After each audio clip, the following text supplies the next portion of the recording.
10 కేంద్ర కార్మిక సంఘాల పిలుపు మేరకు ఈరోజు దేశవ్యాప్తంగా జైలు బోరా కార్యక్రమాన్ని నిర్వహించడం జరుగుతూ ఉంది. ఎందుకోసమంటే మరి ఈ 12 సంవత్సరాల్లో నరేంద్ర మోడీ ప్రభుత్వం వచ్చిన తర్వాత ఈరోజు రైతుల పట్ల కానీ కార్మికుల పట్ల కానీ చాలా దుర్మార్గంగా ఈరోజు వ్యవహరిస్తూ ఉంది. దీనికి వ్యతిరేకంగా పెద్ద ఎత్తున ఈరోజు ఆందోళన చేస్తూ ఉన్నాము. దీనికి ప్రజలందరూ కూడా మద్దతు తెలియజేయాల్సిందిగా ముందుగా విజ్ఞప్తి చేస్తున్నాము. ఈ 12 సంవత్సరాల్లో నరేంద్ర మోడీ ఈరోజు రైతులకు వ్యతిరేకంగా అనేక నిర్ణయాలు తీసుకోవడం జరిగింది.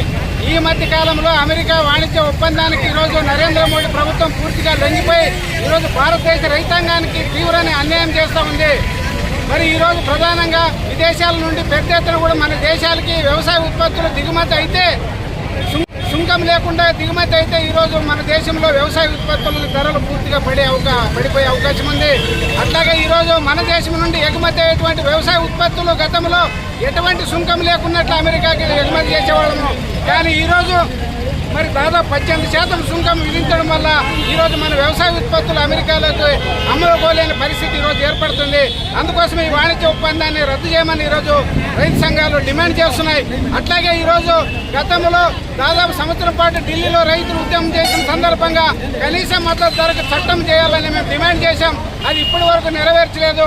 అట్లాగే ఈరోజు రైతు రుణాలు కనీసం 2 లక్షల రూపాయల వరకు రుణాలు మాఫ్ చేయాలని రైతు సంఘాలుగా డిమాండ్ చేస్తున్నాయి. అది ఇప్పటి వరకు నరేంద్ర మోడీ చెవికి ఎక్కడం లేదు. కానీ ఈరోజు దేశవ్యాప్తంగా కొద్దిమంది కార్పొరేట్లకి దాదాపు 16 లక్షల కోట్ల రూపాయలు ఈరోజు రుణాలు మాఫ్ చేయడం అనేది చాలా దుర్మార్గము. అట్లాగే ఈరోజు విత్తన చట్టము, విద్యుత్ చట్టం పేరుతో ఈరోజు రైతులపైన పెద్ద ఎత్తున భారం వేయడానికి ఈరోజు కార్పొరేట్ కంపెనీలకు ఈరోజు ఊడిగం చేయడానికి ఈరోజు నరేంద్ర మోడీ ప్రభుత్వం కూరుకుంది. ఈ విధానాలకు వ్యతిరేకంగా ఈరోజు రైతులు పెద్ద ఎత్తున ఆందోళనకు సిద్ధమవుతున్నాము. అట్లాగే ఈరోజు కర్నూలు జిల్లాలో కరువు విపరీతంగా ఉంది. గత సంవత్సరము నీళ్ళన్నీ కూడా సముద్రం పాలైనాయి. వర్షం వచ్చి దాదాపు తుంగభద్ర నదిలోనే 350 టీఎంసీలు సముద్రం పాలైన ఎక్కడ కూడా శ్రీశైలము ఓసిపేట డ్యామ్ మధ్యన ఒక్క డ్యామ్ కూడా లేదు. ఈరోజు లేని పక్షంలోనూ ఈరోజు కూటమి ప్రభుత్వం కనీసం ఎక్కడైనా నీళ్లు నిలువ చేసుకుని లేదా ఈరోజు మేళగినూరు వరద కాలువ కానీ లేదా వేదవతి ఎత్తిపోతల పథకాలు కానీ గుండ్రేవులు కానీ ఆర్డీఎస్ ప్రాజెక్టులు కానీ ఇటువంటి ప్రాజెక్టులు నిర్మించకపోవడం వల్లే ఈరోజు కరువు ఏర్పడుతుంది. అట్లాగే ఈరోజు ఉచిత పంటల బీమా పథకాన్ని నరేంద్ర మోడీ ప్రభుత్వము అట్లాగే ఇక్కడ కూటమి ప్రభుత్వం ఎత్తేయడం వల్ల ఈరోజు రైతులు పెద్ద ఎత్తున నష్టపోతున్నారు. అందుకోసమే ఇప్పటికైనా రైతుల పట్ల మరి దయదలచండి, లేకపోతే మాత్రం రాబోయే కాలంలో రైతులు పెద్ద ఎత్తున పోరాడతారు.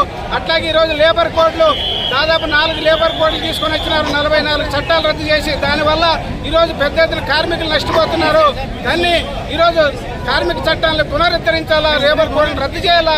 అట్లాగే ఉపాధి హామీ చట్టాన్ని పూర్తిగా నిర్వీర్యం చేసే పద్ధతిలో ఈరోజు బీపీజీ రామ్జీ చట్టం తీసుకొని వచ్చినారు. దీనివల్ల పెద్దగా ఉపయోగం లేదు.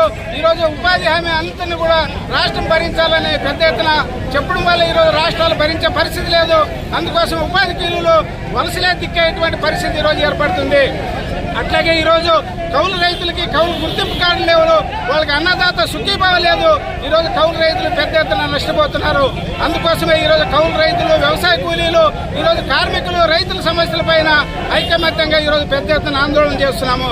కానీ దురదృష్టం ఏమంటే ఈరోజు మరి ఈ పశ్చిమ ప్రాంతం కర్నూలు జిల్లా కానీ ఈ ఆదోని ప్రాంతం కానీ అభివృద్ధి అనేది పూర్తిగా ఆటకెక్కింది. ఈరోజు అభివృద్ధి గురించి ఈరోజు కూటమి ప్రభుత్వం కానీ ఎమ్మెల్యే కానీ పట్టించుకోవడం లేదు. ఈరోజు ఏ గ్రామం పోయినా మంచినీళ్ళ సమస్య, తాగడానికి నీళ్ళు లేక ఈరోజు బిందెలతో ఎమ్మెల్యేని స్వాగతం పలుకుతున్నా మరి ఎమ్మెల్యే గారు దాని గురించి పట్టించుకున్నటువంటి పరిస్థితి లేదు.